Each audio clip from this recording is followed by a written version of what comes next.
बिस्मिल्लाहिर्रहमानिर्रहीम। अस्सलाम वालेकुम। आज मैं बनाने कॉर्न का हेल्दी टेस्ट एक नाश्ते का रेसिपी।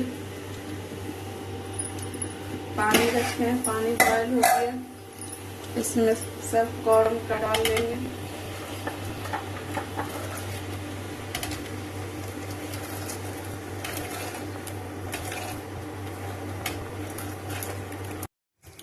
कॉर्न को छान लिए हैं, सादा नमक,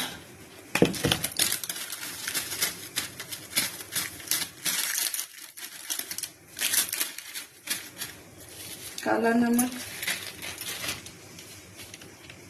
चाट मसाला, टमाटर, हरा धनिया, प्याज, खीरा, सबको मिला लेंगे। नींबू। कॉर्न चाट बन के तैयार है। अगर ये हमारी रेसिपी पसंद आई हो तो वीडियो को ज़्यादा से ज़्यादा लाइक करें, शेयर करें, कमेंट करें। अस्सलाम वालेकुम।